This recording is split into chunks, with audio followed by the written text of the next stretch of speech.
Welcome to captain agro friends. Hello guys, कैसे हो आप सभी लोग। मैं आप सभी का वेलकम करता हूं यूट्यूब चैनल कैप्टन एग्रो में। गाइस सबसे पहले आप सभी को thank you so much. Captain agro परिवार 70,000 लोगों का हो गया है, ठीक है। अब आगे हम 1 लाख पे चल रहे हैं। आप लोगों का सपोर्ट बना रहे ताकि मैं भी आपको सपोर्ट करता रहूं, आप भी मुझे सपोर्ट करते रहे।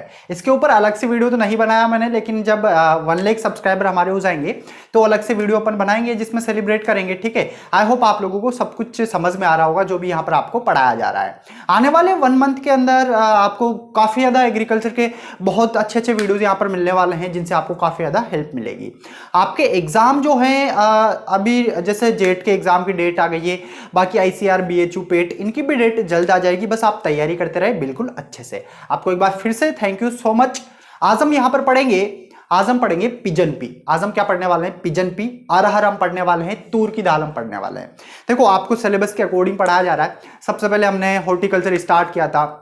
हॉर्टिकल्चर में हमने पोमोलॉजी पढ़ा, फिर हमने ओलरीकल्चर पढ़ा, फिर उसके बाद ओलरीकल्चर के बाद हमने आई थिंक फ्लावर प्लांट हमने पढ़े, फिर मेडिसिनल प्लांट पढ़े। उसके बाद हमने एग्रोनॉमी स्टार्ट किया। एग्रोनॉमी में हमने सीरियल्स को पढ़ा और सीरियल्स के बाद अब हम यहाँ पर पढ़ रहे हैं पल्सेस, दलहनी फसलें। 6 दलहनी फसलें आपकी दी हुई है। ये हमारी 4th नंबर की दलहनी फसल है। पिजन पी, रेड ग्राम, लाल चना, तूर, अरहर, इसके बहुत सारे नाम हैं। इसके अलावा हमारी जो लास्ट पल्स जो क्रॉप है दलहनी फसल वो है लोबिया, चौला। उसको हम पढ़ेंगे इस वीडियो लेक्चर के बाद में। तो चलिए आज का वीडियो स्टार्ट करते हैं। शुरू करने से पहले जो लोग चैनल पर नए हैं चैनल को सब्सक्राइब कर ले, पास में जो बेल आइकन है उस पर क्लिक करें ताकि आने वाले सभी वीडियोस के नोटिफिकेशन आपको टाइम टू टाइम मिलते रहे। साथ में आप मेरा जो दूसरा चैनल है लव प्रकाश गो में, उसका लिंक नीचे डिस्क्रिप्शन में है, आप उसको सब्सक्राइब जरूर करें। वहां पर भी आपको बहुत अच्छे अच्छे वीडियोस आपको मिलेंगे। तो चलिए स्टार्ट करते हैं भाई। फटाफट से सेशन को बिल्कुल अधिक से अधिक शेयर कर दो ताकि अधिक से अधिक बच्चे लाइव जुड़ सके और घर बैठे अपने एग्जाम की तैयारी कर सके। पिजन पी, ठीक है। सबसे पहले यहां पर हम देखते हैं बोटानिकल नेम कि इसका वानस्पतिक नेम क्या है। तो चलिए भाई फटाफट कमेंट कीजिए, मैंने आपको सब कुछ बता रखा है, ठीक है। क्या है भाई? केजेनस केजन है। क्या है? केजेनस केजन। चलिए कमेंट कीजिए भाई फटाफट से, क्या हो जाएगा? केजेनस केजन। केजेनस केजन इसका क्या हो जाएगा? बोटानिकल नेम हो जाएगा, केजेनस केजन। ये इसका क्या हो गया? वानस्पतिक नाम हो गया। देखो क्वेश्चन कहां से पूछा जाता है, सबसे पहले इस चीज को समझ लो। जो दलहनी फसलें हैं उनसे आपके 1 या 2 क्वेश्चन पुटअप होते हैं एग्जाम के अंदर। क्वेश्चन आपका बनता है या तो बॉटनिकल नेम से आपसे क्वेश्चन पुटअप किया जाएगा, फैमिली आपसे नहीं पूछेगा, ठीक है। इसके अलावा आपसे प्रोटीन पूछ लेता है, सीड रेट पूछ लेता है, इल्ड पूछ लेता है। अधिकतर क्वेश्चन आपका यहीं से पुटअप होता है। तो आप इन चारों पॉइंट पर फोकस करें बिल्कुल अच्छे से। क्रोमोसोम नंबर, ओरिजिन वगैरह आपके सिलेबस में नहीं दे रखा है। आगे बढ़ते हैं, फैमिली की बात करते हैं। तो जितनी भी दलहनी फसलें हैं, जितनी भी दाल वाली फसलें हैं, सबका परिवार कौन सा हो जाएगा भाई? लेग्यूमिनेसी या फेबेसी। लेग्यूमिनेसी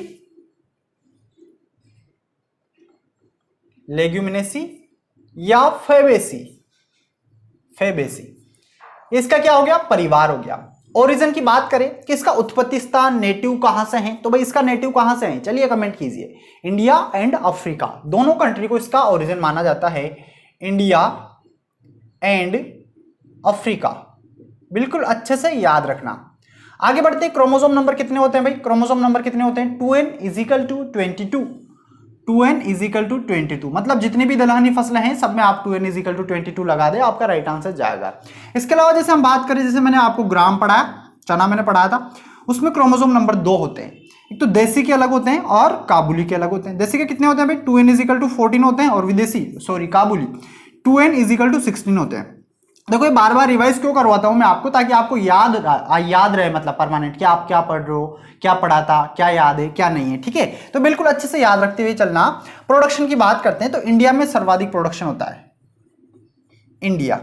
और इंडिया में मैं बात करूं एरिया एंड प्रोडक्शन, एरिया और प्रोडक्शन की, तो एरिया जो हमारे पास है, एरिया हमारे पास है महाराष्ट्र का, और जो प्रोडक्शन होता है सर्वाधिक वो होता है यूपी का। तो दोनों को बिल्कुल अच्छे से अलग अलग याद रखना। प्रोडक्शन कहां का होगा? उत्तर प्रदेश, बिहार, एंड एरिया कहां का हो जाएगा? महाराष्ट्र का हो जाएगा।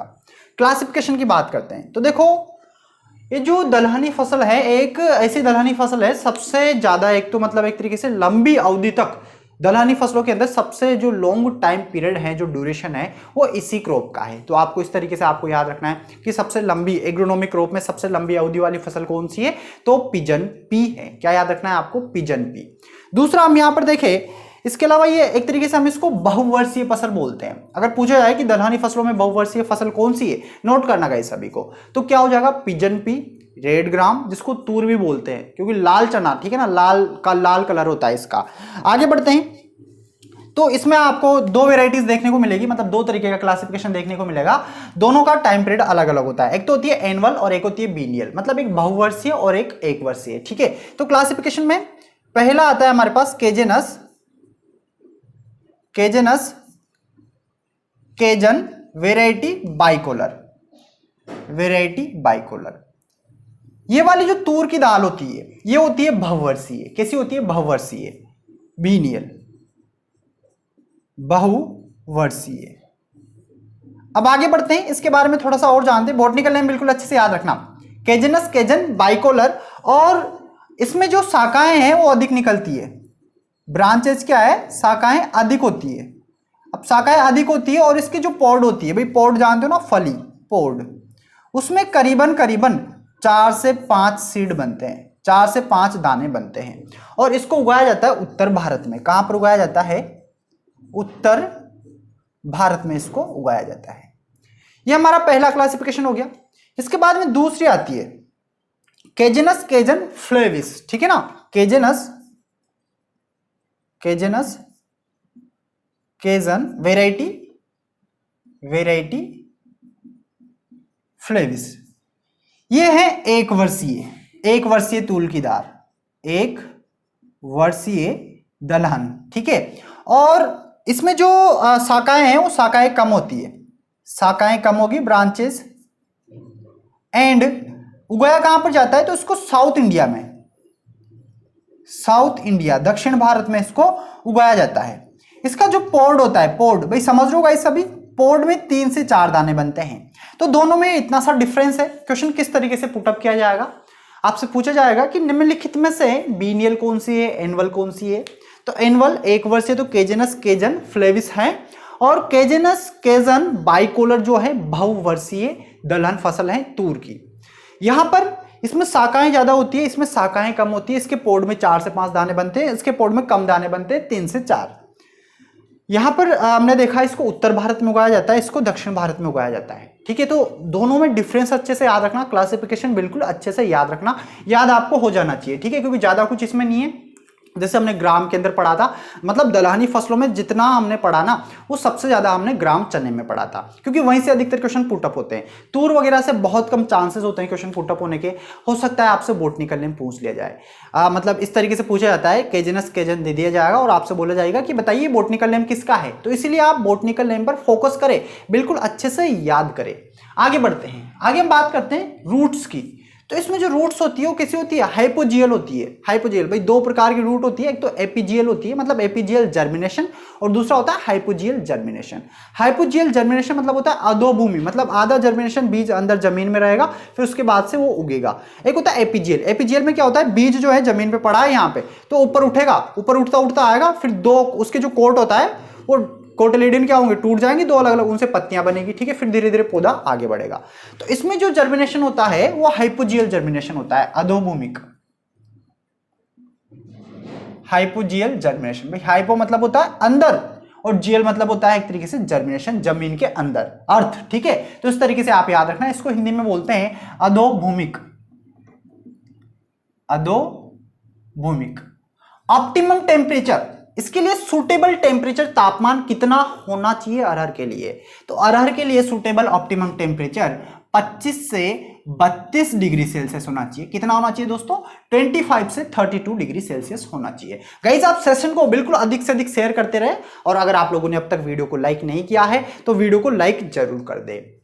आगे बात करते हैं R/P, मतलब रो टू रो डिस्टेंस कितना रखेंगे, प्लांट टू प्लांट कितना रखेंगे। तो ये हम रखेंगे 60 × 30 सेंटीमीटर। कितना रखेंगे, 60 × 30 सेंटीमीटर रखेंगे। सोइल कैसी चाहिए, तो सैंडी लॉम सोइल चाहिए, सैंडी लॉम सोइल पीएच की बात करें तो 7.0 से लेकर 8.0 तक इसके लिए ऑप्टिमम पीएच होना चाहिए। तो गाइस जो सोइल है, सोइल कैसी हो गई हमारे पास, सैंडी लोम सोइल हो गई, 7.0 से लेकर 8.0 इसका पीएच वैल्यू होना चाहिए। यहां पर हम बात करें प्रोटीन परसेंटेज की, तो ये क्वेश्चन आप लोगों के लिए है। इसका आंसर आप लोगों को देना है कमेंट सेक्शन में, ठीक है। कमेंट सेक्शन में आप लोगों को इसका आंसर देना है। ऑप्शन आपके पास है 21%, option B, option A 21 and option B आपके पास है 23% एंड ऑप्शन सी आपके पास है 26% एंड ऑप्शन डी आपके पास है नन ऑफ दिस। आप लोगों को इस क्वेश्चन का आंसर बताना है कमेंट सेक्शन में। जो भी इसका राइट आंसर बताएगा उसका नेक्स्ट वीडियो के अंदर मैं नाम लूंगा, ठीक है।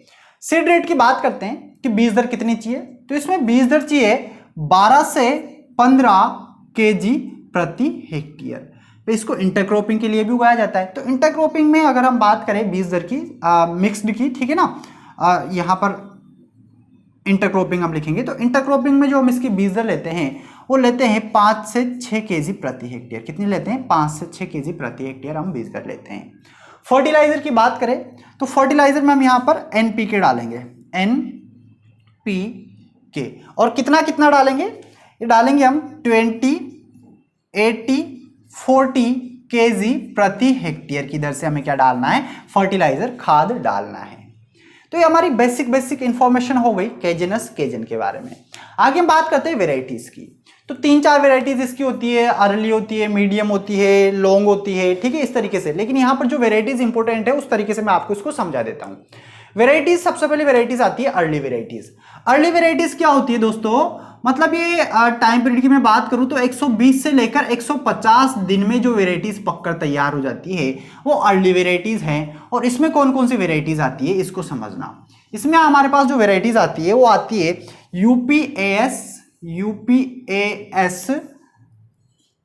120, क्योंकि 120 दिन में पककर तैयार हो जाती है। अगली वेराइटी आती है प्रभात एंड T21 हो गई। ICPH, ये सबसे पहली हाइब्रिड किस्म है। सबसे पहली हाइब्रिड किस्म ICPH8, ये सबसे पहली हाइब्रिड किस्म है और इसको डेवलप किया है 1991 में इरिसेट के द्वारा। ये 130 दिन में पककर तैयार हो जाती है। टाइम ड्यूरेशन 130 दिन, ठीक है, मतलब 120 से 150 दिनों में पककर रेडी हो जाती है। इसके अलावा है मानक है एंड पूसा अगेती है, पूसा अगेती है, सागर हैं, पूसा 74 है, पूसा 33 है। इस तरीके से आपको वेराइटी याद रखनी है। ये 120 दिन में पककर तैयार होने वाली वेराइटीज हैं। यूपीएएस, उपास 120, प्रभात T21, ICPH पे स्टार लगा लेना। ये सबसे पहली हाइब्रिड किस्म है। मीडियम वेराइटीज की हम बात करें तो 1-2 मीडियम वेराइटीज है। ये कितने दिनों में पककर तैयार होती है सबसे पहले हम समझते हैं। तो ये 150 से लेकर 180 दिन में पककर तैयार होती है। 150 से लेकर 180 दिन में। इसकी जो वेराइटीज हैं वो है मुक्ता। जो मुक्ता वेराइटी है ये क्वेश्चन आपसे पूछा गया है और विल्ट रेजिस्टेंट है। विल्ट रेजिस्टेंट वेराइटी है, मतलब विल्ट रोग इसमें नहीं लगता है। आगे बढ़ते हैं। आगे हम यहां पर बात करते हैं। अगली वेराइटी आती है पारस है, शारदा है, पारस शारदा, ये हमारी मीडियम वेराइटीज हो गई। इसके अलावा जैसे इसका एक तरीके से क्लासिफिकेशन, एक क्लासिफिकेशन और किया हुआ है जिसमें हम लॉन्ग, मीडियम एंड अर्ली देखते हैं। तो लॉन्ग के अकॉर्डिंग अगर आपसे वेराइटीज पूछी जाती है कि लॉन्ग मतलब लंबे समय के लिए जो वेराइटीज है वो कौन सी है, तो है पूसा 9 है एंड NP15 है एंड बहार है। ये वेराइटीज लॉन्ग वेराइटीज हैं। आई होप आपको याद हो गई होगी। यील्ड की बात कर लेते हैं तो अरहर की जो उपज होती है वो अरहर की उपज होती है हमारे पास 20 से 25 क्विंटल प्रति हेक्टेयर। कितनी होती है? 20 से 25 क्विंटल प्रति हेक्टेयर अरहर की उपज हमें प्राप्त होती है। तो गाइस ये बेसिक इंफॉर्मेशन, चलिए एक बार वापस से रिवाइज करते हैं। अगर आप लोगों ने स्क्रीनशॉट नहीं लिया है तो आप स्क्रीनशॉट ले लो ताकि आप दोबारा रिवाइज कर सके। लाइट गई, मैं थोड़ा सा इसकी ब्राइटनेस बढ़ा देता हूं ताकि हम हमारी क्लास को कंटिन्यू रख सके। गाइस दिखाई दे रहा है सभी को? यार लाइट काफी ज्यादा परेशान करती है। दुश्मनी है इसकी मुझसे, है ना। देखते हैं, आगे बढ़ते हैं। पिजन पी, रेड ग्राम, तूर, लाल चना, अरहर, इसके बहुत सारे नाम हैं। बोटनिकल नेम केजनस केजन है। फैमिली लेग्यूमिनेसी हो जाएगी। Origin India and Africa. Chromosome number 2n is equal to 22। Production India में होता है और इंडिया में सर्वाधिक हमारे पास एरिया महाराष्ट्र का है, प्रोडक्शन यूपी का है। क्लासिफिकेशन दो प्रकार का क्लासिफिकेशन है, एक तो बहुवर्षीय केजनस केजन बाइकोलर, दूसरा एक वर्षीय केजनस केजन फ्लेविस। इसमें शाखाएं ज्यादा होती है, इसमें शाखाएं कम होती है। इसमें पोड में 4 से 5 दाने बनते हैं, इसमें पोड में 3 से 4 दाने बनते हैं। इसको उत्तर भारत में उगाया जाता है, इसको दक्षिण भारत में उगाया जाता है। क्लियर। आगे रूट की बात करें तो हाइपोजियल रूट होती है और करीबन 5 से 6 सेंटीमीटर डेप्थ में जाती है। ऑप्टिमम टेम्परेचर 25 से 32 डिग्री सेल्सियस होता है। R into P 60 into 30 centimetre रखेंगे। सोइल सैंडी लोम सोइल चाहिए, pH 7 से लेकर 8.0 होना चाहिए। प्रोटीन आप लोगों को बताना है, 21 होता है, 23 होता है, 26 होता है या नन ऑफ दिस, ठीक है। सीड रेट 12 से 15 केजी प्रति हेक्टेयर लेंगे और इंटरकल्चर के लिए 5 केजी प्रति हेक्टेयर लेंगे, 5 केजी प्रति हेक्टेयर। फर्टिलाइजर कितना डालेंगे? फर्टिलाइजर हम डालेंगे 20, 80, 40 केजी प्रति हेक्टेयर। कितना डालेंगे? 20, 80, 40 केजी प्रति हेक्टेयर हम यहाँ पर फर्टिलाइजर डालेंगे। आगे हम बात करते हैं वेराइटीज। तो अर्ली वेराइटीज 120 से 150 दिनों में पक्का रेडी हो जाती है। पहली वेराइटी आती है उपास 120, प्रभात T21 है, ICP H8 है, मानक है, पूसा आगेती है, सागर है, पूसा 74, 33। मीडियम वेराइटीज की बात करें तो मीडियम वेराइटीज 150 से 180 दिनों में पक्का रेडी हो जाती है। मुक्ता है, मुक्ता विल्ट रेजिस्टेंट वेराइटी है, पारस है, शारदा है। लॉन्ग में पूसा 9, NP15 बाहर और इल्ड होती है 20 से 25 क्विंटल प्रति हेक्टेयर। अगर आपका क्वेश्चन पुटअप किया जाएगा इस क्रॉप से तो इसके बाहर आपका नहीं जाने वाला, क्योंकि अधिकतर क्वेश्चन आपके यहीं से क्वेश्चन पुटअप किया जाता है। इसमें 1-2 डिजीज वगैरह लगते हैं, उनको हम देख लेते हैं, हो सकता है क्वेश्चन आपसे पुटअप कर लिया जाए। तो देखिए इसमें इंसेक्ट आपको बता देता हूं। इंसेक्ट जो मेजर इंसेक्ट है इसका वो है पॉड बोरेर। कौन सा है? पॉड बोरेर है। और यहां पर अगर डिजीज की बात करें तो डिजीज विल्ट, और विल्ट में जो है रेजिस्टेंट वेराइटी आपको याद रखनी है मुक्ता। क्या याद रखनी है? मुक्ता वेराइटी आपको याद रखनी है। इसके कंट्रोल के लिए डाइमेथोहेट M45 हम ले सकते हैं। बस बेसिक आपको इतना याद रखना है। तो गाइज आई होप आपको पूरा वीडियो लेक्चर समझ में आया होगा बिल्कुल अच्छे से। अगर आपको कोई भी डाउट है तो आप मुझे कमेंट कर सकते हैं, उसका आंसर आप लोगों को दिया जाएगा। गाइज आप सेशन को बिल्कुल अधिक से अधिक शेयर करें। जो लोग चैनल पर नए हैं चैनल को सब्सक्राइब कर ले, पास में जो बेल आइकन है उस पर क्लिक करें ताकि आने वाले सभी वीडियोस के नोटिफिकेशन आपको टाइम टू टाइम मिलते रहे। साथ ही आप जो दूसरा चैनल है उसका लिंक नीचे डिस्क्रिप्शन में है, उसको सब्सक्राइब करें, शेयर करें और लाइक करें। मिलते हैं हम नेक्स्ट वीडियो में, तब तक के लिए नमस्कार। जय जवान, जय किसान, जय हिंद।